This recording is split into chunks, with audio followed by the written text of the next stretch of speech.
So one of our subscribers sent me a comment last night, said, "Hey Christopher, congratulations, you're on CNBC." And at first I thought maybe the person was being facetious, but then I actually checked it out for myself. And sure enough, AMTV, although a small itty bitty spot, was featured on CNBC Prime, their new channel. Wow, isn't that awesome? Definitely got to turn into the mainstream media now, because nobody's watching. Their new documentary, America's Gun, The Rise of the AR-15. Ooh, gun debate is pretty funny. They, as you can imagine, lumped me in with the other conspiracy theorists. In fact, kind of a compliment, I guess. They run a couple lines from one of my videos where I talk about the fact that thank God America has arms. Thank God America is armed to the teeth and it can protect itself from a tyrannical government. Obviously, as I know government officials want to ask themselves on a regular basis is, is AMTV potentially linked to Al-Qaeda? Al-Qaeda? Because we're all terrorists now. Anyone within the Patriot movement that actually gives a shit about the Second Amendment, protecting our liberties, protecting our freedom, or who asks just fundamental, critical questions about the Boston bombing, for example. What exactly happened there? Why did one of the falsely accused just end up in a river dead yesterday? What happened, and who were the actual perpetrators behind the bomb itself? Were these two Zernoff brothers perhaps double agents or spies or somehow linked to the CIA? Why is it that the CIA interviewed the eldest brother Tamerlan in 2011 and then let him go? Are they grossly incompetent, or are they somehow connected in a part of the manufactured terror plot itself? Why is Kraft International, and why does it appear that Kraft International employees were on the scene of the crime? Are they really that dumb, or were they simply staged and made to look like they were there to somehow create mass confusion, control the narrative, not only from the mainstream media but the alternative media, so the people just really don't know what happened at all? And of course we have the mother and father in tears saying that their kids were set up, and all other kinds of craziness that people really aren't able to buy off on here in mainstream society. They'll cite things like, well, the mom's a kleptomaniac. She actually stole something from a store one time, so that completely discredits her. We can't take anything she says as truth. Yet they'll accept what the federal government tells them. The same government, through declassified reports like Operation Northwoods, which basically was and is a declassified document. This is a fact. You can Wikipedia it for yourself. Which basically the federal government admits to planning false flag terror attacks here on U.S. soil, domestically, places like Washington. Even goes as far as to talk about the fact how they plan to stage planes blowing up buildings. Kind of sounds like September 11th, doesn't it? But again, they won't take the Zernoff's mother's word for it, but they'll take the president's. The same presidents like George W. Bush that lied to us about weapons of mass destruction, WMDs. He was speaking yesterday at the opening of his library. It was, kind of like a pissing contest. You had Obama complimenting Bush and the other way around, and Bush was getting all tearful saying, let history be the judge of me, America. Whatever challenges come before us, I will always believe our nation's best days lie ahead. God bless.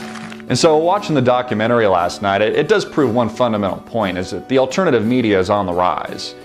We are clearly on the radar. In fact, in the last 30, 60 days, AMTV and myself personally, although it's kind of strange, honestly, watching yourself on TV, has been featured on Anderson Cooper on CNN, and now, as we were last night, on CNBC. Check your local listings. We should be playing it for the rest of the week.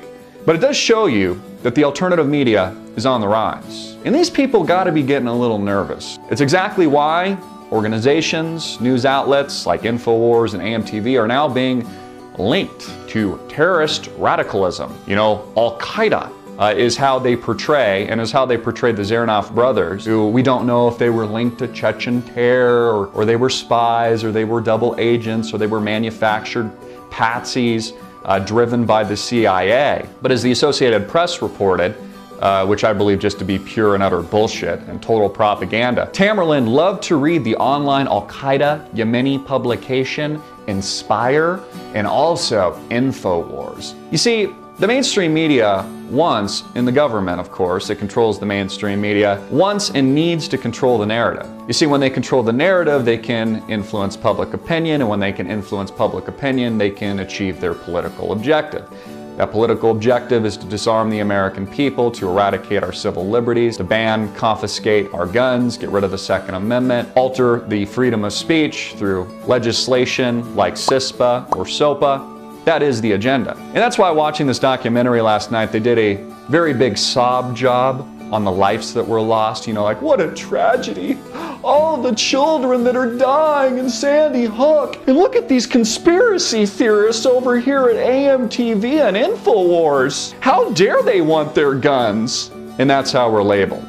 You know, linked to Al-Qaeda now, and I'm sure other terrorist organizations overseas. You know, no one ever asked the question. They were interviewing a gentleman who said, why do you think you have the right to own an AR-15? People are dying. He said, well, why shouldn't I have? Well, you know, why shouldn't I have that right? What he should have said back or fired back is, you know, look how many people die in car crashes every day.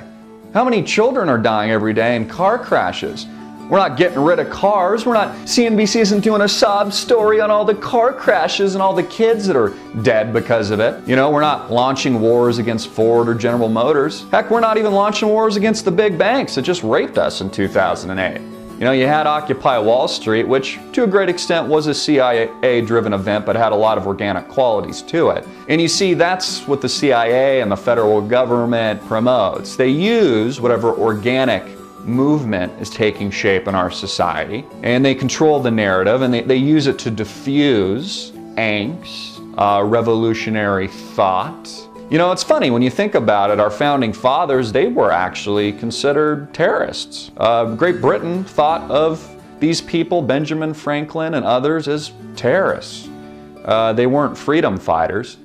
It's the same way the United States describes the Syrian insurgency, which is also linked with Al-Qaeda, that is fighting to overthrow Bashar al-Assad and is being weaponized by America and funded by America. Those are freedom fighters over there. But any other part of the world, or if they're here, they're considered terrorists, just like the Zarnaf brothers, linked to Chechen terrorism set to destroy and kill all innocent Americans. You see, that's how we're propagandized. Control the narrative, you control the story, you influence public opinion, and ultimately, you'll get the desired result. It's the Hegelian dialectic: problem, reaction, solution.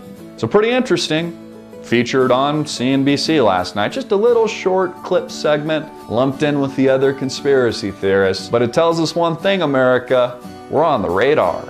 And alternative media is on the rise. The resistance is on the rise. And you are the resistance. You are the watchdog. I want to thank all of you from the bottom of my heart for your continued support. Please support our sponsors. Become a sponsor. Support the Liberty Movement. Get your advertisements on your vetted product or service, personally by me, out to millions of eyeballs all around the world. Please support us. Please support our sponsors. Become a sponsor. Support the liberty economy. Defend the Second Amendment at all costs. God bless all of you. My heart goes out to you. Peace, love. I'm Christopher Greene, as always, hard-hitting and in your face.